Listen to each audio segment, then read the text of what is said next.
Introduction आपकी बहुत sharp होनी चाहिए। उन्हें आप में वो क्वालिटीज़ देखनी है जो एक आर्मी ऑफिसर्स में होती है। बायो के क्वेश्चंस बहुत बेसिक से आपसे पूछते हैं। फॉर्म में आपने जो हॉबीज़ लिखी थी और पर्सनालिटी टेस्ट में जो चीज़ें आपने लिखी थी ना, वो रिकॉर्ड इंटरव्यूअर्स के पास होता है। हमें कैसे पता चलेगा कि हम शॉर्ट लिस्टेड हो चुके हैं। इनका पूरा नाम निगार जौहर खान है। तो इस वीडियो में हम बात करेंगे AFNS इंटरव्यू के रिलेटेड, मतलब प्रिपरेशन के रिलेटेड कि कैसा इंट्रोडक्शन होगा और किस तरह के क्वेश्चंस पूछे जाते हैं और कितना टाइम का इंटरव्यू होता है और किस तरह हमने आंसर देना है, कौन से क्वेश्चंस पूछे जाते हैं। तो इसके अलावा और भी बहुत सारे क्वेश्चंस हैं जो मैंने इस वीडियो में कवर करने वाले हैं।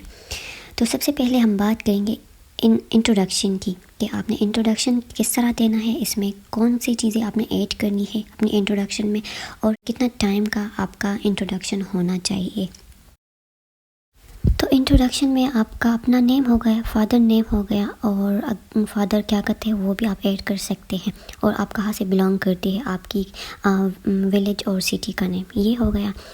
फिर आपने अपना मैट्रिक कहाँ से की, कौन से ईयर में की, कितने मार्क्स थे और कितने परसेंटेज थे, ये सारा कुछ आपको याद होना चाहिए। और इसी तरह FSC का फिर आपने बता देना है, ईयर, कॉलेज, मार्क्स और परसेंटेज। और इसके साथ साथ इन दोनों का आपका रोल नंबर भी याद होना चाहिए। वो लोग पूछ सकते हैं लेकिन आपने इंट्रोडक्शन में ऐड नहीं करना रोल नंबर, ओके। ये हो गया। और फिर अगर आप फिर इसके बाद रिसेंटली आप क्या कर रही है, आपकी एक्टिविटीज़ क्या है। अगर आप यूनिवर्सिटी जा रही है तो वो आपने बता देना है, या इसके अलावा अगर यूनिवर्सिटी नहीं, अगर कुछ और काम कर रही है तो वो भी आपने मेंशन कर देना है। तो इंट्रोडक्शन आपकी बहुत शार्ट होनी चाहिए, मतलब 30 सेकंड तक ही होनी चाहिए।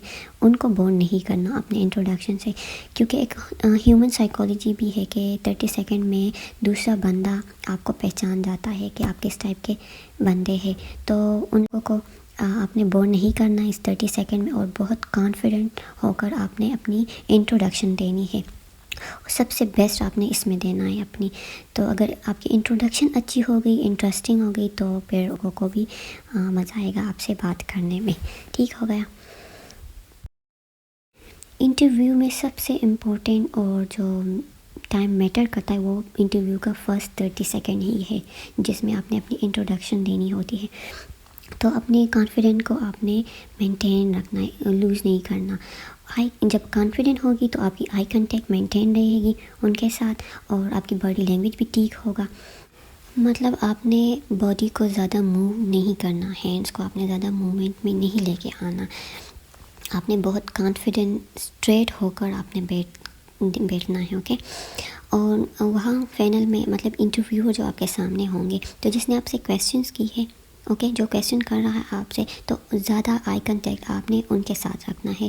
जो साइड पे बैठे होंगे तो थोड़ा बहुत उनको भी देख सकते हैं, लेकिन ज़्यादा आई कांटेक्ट आपने, जिसने क्वेश्चन की है तो आपने उनसे आई कांटेक्ट मेंटेन रखनी है। और एक और बात, अगर इंटरव्यू के दौरान एक बंदा आपसे क्वेश्चन कर रहा है और जो 2 इंटरव्यूअर्स 3 बैठे होंगे, अगर आपसे एक इंटरव्यूअर क्वेश्चन कर रहा है और जो 2 या 3 इंटरव्यूअर्स बैठे होंगे, अगर वो आपस में कुछ डिस्कस कर रहे हैं ना, तो आपने उनकी तरफ नहीं देखना। आपने मतलब डिस्ट्रैक्ट नहीं होना, इधर उधर आपने बिल्कुल भी नहीं देखना। जो इंटरव्यूअर आपसे क्वेश्चन कर रहा है उनकी तरफ आपने देख के आंसर कर देना है। आपने अननेसेसरी मूवमेंट्स बिल्कुल अवॉइड करनी है। जिस तरह कुछ लोग नर्वस होते हैं तो बार बार फेस को टच कर रहे होते हैं, अपने बालों को टच करते हैं, या अगर दुपट्टा पहना हो, स्कार्फ लिया हो, तो वो बार बार टीक कर रहे होते हैं। तो बिल्कुल भी इस तरह आपने नहीं करना। अगर ये काम करोगी तो मतलब आपके चांसेस बहुत ज़्यादा है रिजेक्ट होने की। इंटरव्यू में आपकी कॉन्फिडेंट, आपकी आई कांटेक्ट, आपका उठना बैठना, the way you talk to them, तो ये चीज़ें देखती है और ये चीज़ें बहुत ज़्यादा मैटर करती है हर इंटरव्यू में। तो आपने ये नहीं देखना कि आपने कितने आंसर्स रॉन्ग दिए और कितने ठीक दिए, क्योंकि मोस्टली आपसे बायो के रिलेटेड भी क्वेश्चंस पूछे जाएंगे, तो ज़ाहिर इसमें आपको कुछ आएगा और कुछ का आंसर्स नहीं भी आएगा। तो ये चीज़ें भी काउंट होती है, लेकिन अगर आप कि अगर कॉन्फिडेंट आप में है और आप नो और सॉरी सर कह सकते हैं कॉन्फिडेंटली। अगर कोई क्वेश्चन नहीं आता तो आपने सॉरी सर, सॉरी मैम कह देना है, लेकिन कॉन्फिडेंट के साथ अगर आप कह सकते हैं तो ये आपके प्लस पॉइंट्स में काउंट होता है। सही होगा, क्योंकि आर्मी में जाना है, ठीक है, तो उन्होंने आप में वो क्वालिटीज़ देखनी है जो एक आर्मी ऑफिसर्स में होती है कि आप एक आर्मी ऑफिसर बनने जा रहे हैं तो क्या आप कैपेबल है इसके लिए। तो ये चीज़ें वो देखते हैं। और इसमें मैंने बहुत डिटेल में भी वीडियोस बना चुकी हूँ, पहले 5 वीडियोस है।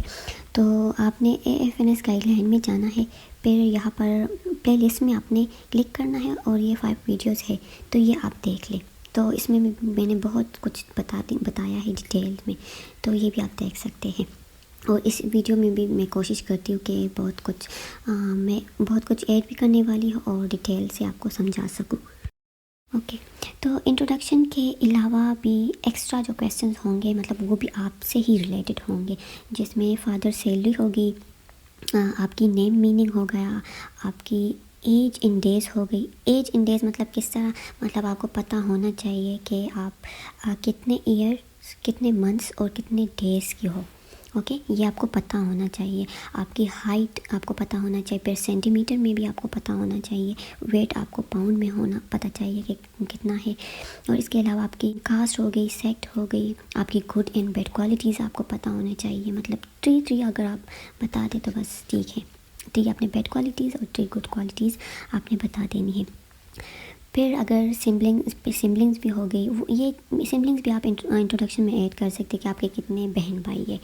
और अगर ऐड नहीं करना चाहते तो अगर वो क्वेश्चन करे तो फिर आप बता सकते हैं कि आपके कितने सिबलिंग्स हैं, मतलब बहन भाई है। और फिर आपको उनकी एज और क्वालिफ़िकेशन ये सारा कुछ आपको पता होना चाहिए। और ये भी पता होना चाहिए आप कौन से नंबर में है अपने बहन भाइयों में। और एक और इम्पॉर्टेंट बात, जो क्वेश्चन वो करे टू द पॉइंट आपने आंसर देना है। ये नहीं कि बहुत लंबी आपने आंसर्स देने, इस तरह नहीं, टू द पॉइंट आपने बिल्कुल बात करनी है। सही हो गया। फिर आपकी बेस्ट फ्रेंड के बारे में भी पूछ सकती है, फिर उनके गुड एंड बैड क्वालिटीज़ के भी बारे में आपसे पूछ सकती है।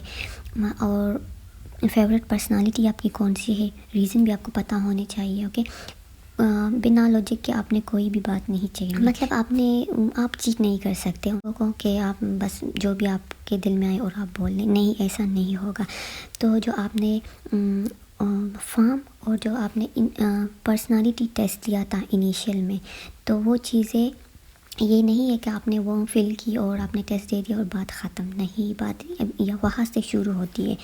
तो वो जो फॉर्म में आपने जो हॉबीज़ लिखी थी और पर्सनालिटी टेस्ट में जो चीज़ें आपने लिखी थी ना, वो रिकॉर्ड उन लोगों के पास होता है, इंटरव्यूअर्स के पास होता है।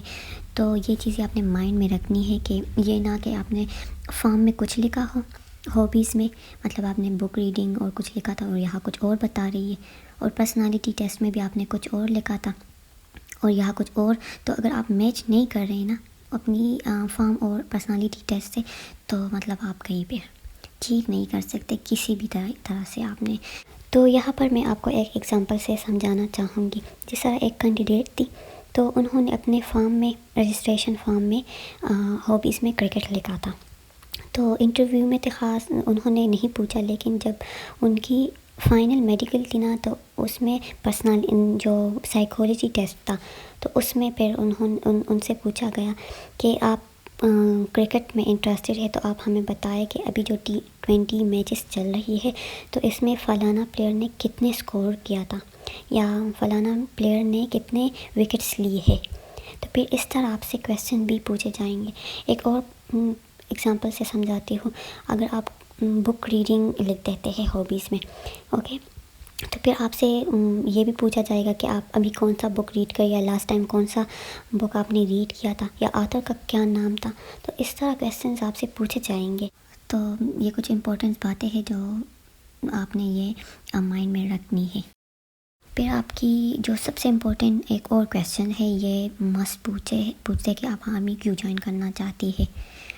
तो इसका आंसर आपको कोई नहीं दे सकता। ये मैंने पहली वीडियोस में भी मैं डिटेल में बता चुकी हूँ कि बहुत सारे मैंने अपने फेसबुक ग्रुप में AFNS गाइडलाइन में देखा है कि बहुत सारे आपको खुद आप क्वेश्चन करते हैं तो बहुत सारे आपको आंसर अलग अलग देते हैं कि आपने इस तरह आंसर देना उस तरह, लेकिन वो हर बंदा अपनी पर्सनालिटी के अकॉर्डिंग आपको आंसर बताते हैं कि आपने इस तरह देना है वो इस तरह। लेकिन नहीं, आर्मी आप क्यों ज्वाइन करना चाहती है ये आपको ही पता होगा। किसी दूसरों को नहीं पता होता कि आप आर्मी क्यों ज्वाइन करना चाहती है। जिस वजह से भी आप ज्वाइन करना चाहती है तो वो आपने वही बता देना है। एक बार फिर मैं बताना चाहूँगी कि इंटरव्यू में सबसे इम्पोर्टेंट जो चीज़ मैटर करती है वो आपकी कॉन्फिडेंट लेवल है। ओके, अगर कॉन्फिडेंट होगी तो आपकी आई कांटेक्ट मेंटेन रहेगी इंटरव्यूअर्स के साथ, और आपकी बॉडी लैंग्वेज ये बहुत ज़्यादा मैटर करती है।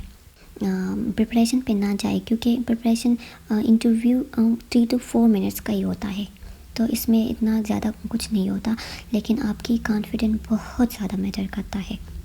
तो अगर आपने प्रिपरेशन करनी है, काम करना है, तो अपनी कॉन्फिडेंस पे करें कि आपकी कॉन्फिडेंस लूज ना हो।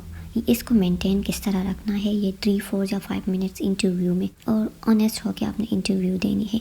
आपने फेक नहीं बनना, चीट नहीं कर सकते उनको। बायो के क्वेश्चंस बहुत बेसिक से आपसे पूछते हैं, मतलब आपके DNA के बारे में हो गया, DNA एब्रिवेशन क्या है, सेल डिवीजन, सेल टाइप्स हो गई, तो इस तरह के क्वेश्चंस पूछते हैं। तो और बायो से ही करते हैं, इससे और सब्जेक्ट्स में नहीं करते। ज़्यादातर मोस्टली जो क्वेश्चन है वो बायो से ही करते हैं। जनरल नॉलेज होगी, करंट अफेयर्स करंट इश्यूज़ जो कंट्रीज़ के हैं वो आपसे पूछ सकती है। और इसके अलावा आर्मी के रिलेटेड आर्मी मोटो क्या है, चीफ ऑफ आर्मी स्टाफ कौन है, और टैंक्स नेम हो गई, अल-जरार, खालिद एक्सेट्रा, ये थोड़े बहुत आपको पता होंगे क्योंकि आप आर्मी में जा रहे हैं तो आपको आर्मी के बारे में कुछ ना कुछ तो पता होना। अगर कोई क्वेश्चन आपसे पूछा जाए और आपको आंसर नहीं आता तो ये नहीं समझना कि अगर मैंने आंसर नहीं दिया तो मैं इंटरव्यू में फ़ेल हो जाऊंगी। मैंने पहले भी बता चुकी हूँ कि इंटरव्यू में सबसे ज़्यादा आपकी कॉन्फिडेंट लेवल चेक की जाती है। आपकी बॉडी लैंग्वेज होगी, आपकी ऑनेस्टी होगी, सही होगा, ये चीज़ें बहुत ज़्यादा मैटर करती है। और इसके अलावा आपकी आर्मी ऑफिसर्स रैंक्स होगी, ये भी आपको पता होने चाहिए कि फ़र्स्ट रैंक कौन सा होता है, फिर सेकंड, थर्ड और लास्ट तक आपको पता होना चाहिए। ये आप इसका स्क्रीनशॉट ले लें और फिर आप इसे याद कर लें अगर नहीं पता तो। और AFNS में आप क्यों जाना चाहती हैं ये भी आपको पता होना चाहिए। और एक और इम्पॉर्टेंट बात ये मैं ख़ुद से ऐड कर रही हूँ कि जो अभी जनरल निगार, लेफ्टिनेंट जनरल निगार पे जो मूवी आई हुई ना, तो ये जो थोड़ा थोड़ा मैं यहाँ पर इंट्रोडक्शन उनकी दे रही हूँ कि वो कौन है और कहाँ से बिलोंग करती है। तो मूवी का नेम है एक है निगार, तो अगर किसी ने देखना है तो देख सकते हैं यूट्यूब पर। तो अब आते हैं कि निगार कौन है। तो ये आर्मी में लेफ्टिनेंट जनरल के ओहदे पर है और जिसको 3 स्टार्स जनरल भी कहा जाता है पाक आर्मी में। और इनका पूरा नाम निगार जौहर ख़ान है और ये मेडिकल कोर में है और करेंटली सर्जन जनरल है पाकिस्तान आर्मी में। और ये बिलोंग करती है विलेज पंचपीर से, जो कि ये सवाबी में है और सवाबी KPK में है। और इनको अवार्ड्स भी मिल चुके हैं, हिलाल इम्तियाज़ और तमग़ा इम्तियाज़। तो बस इनकी इतनी इंट्रोडक्शन काफ़ी है, ये याद आपको होना चाहिए क्योंकि रिसेंटली ये मूवी रिलीज़ हुई है, तो हो सकता है आपसे इनके बारे में पूछा जाए। तो जिससे भी अगर इंटरव्यू में किसी से भी पूछा गया तो प्लीज़ मुझे ज़रूर इन्फॉर्म कीजिए मेरे ग्रुप में, या आप यहाँ कमेंट में भी मुझे बता सकते हैं। और बहुत सारे कैंडिडेट्स ये पूछ रहे हैं कि हमें कॉल आएगी, लेटर आएगी, ईमेल आएगी, मैसेज आएगी, हमें कैसे पता चलेगा कि हम शॉर्टलिस्टेड हो चुके हैं। तो देखिए मेरे ग्रुप में जितने भी मैंने कैंडिडेट्स देखे हैं और तो उनका सबका अलग अलग ही है। किसी को कॉल आई थी, किसी को ईमेल भी आई थी, कोई कह रहा था कि हमें लेटर भी मिला था, और कोई कह रहा था कि हमें PTCL से कॉल आई थी, और कोई कह रहा था कि हमें मोबाइल फ़ोन से कॉल आई थी। तो हर किसी का डिफरेंट एक्सपीरियंस हो गया है। तो आपने ये नहीं देखना कि हमें आर्मी सेंटर से कॉल आएगी और कुछ ऑफिशियल नंबर होंगे, नहीं, ऐसा कुछ नहीं है। तो आपके लिए लेटर भी आ सकता है और आपने हर अननोन नंबर को अटेंड करना है। तो आपने ये नहीं देखना कि हमें ऑफिशियल नंबर से कॉल आएगी या आर्मी सेंटर से कॉल आएगी तब हमने अटेंड करना है। आपने आज से जितने भी कॉल्स आपको आएंगी अननोन होंगे तो आपने अटेंड करनी है, चाहे वो सेंटर का हो या ना हो, ऑफिशियल नंबर हो या ना हो, आपने अटेंड करनी है। इसी में बहुत सारे कैंडिडेट्स अपनी चांस मिस कर देते हैं क्योंकि उनको लगता है कि हमें सेंटर से कॉल आएगी और सेंटर का ही नंबर होगा, तो ऐसा नहीं होता।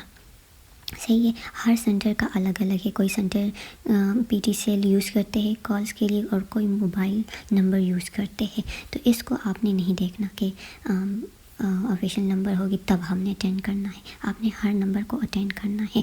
और अगर आपको लगता है कि हमें फ़ेक कॉल्स भी आ सकती तो आप उनसे पूछ सकते हैं अपनी डिटेल कि आप बताएं, हमारा रोल नंबर सेंटर बताएं, तो वो आपको बता देंगे आपका डिटेल। ठीक हो गया। अगर कंफर्म करना चाहते हैं, बहुत सारे कैंडिडेट्स के मैंने ये भी सुना भी है कि हमें कॉल आई थी लेकिन हमें लगा ये फ़ेक था क्योंकि वो आर्मी का ऑफिशियल नंबर नहीं था, तो इसलिए इन कैंडिडेट्स को फ़ेक लगा था। तो बस इतना था वीडियो में, बहुत लंबी होगी वीडियो। शुक्रिया।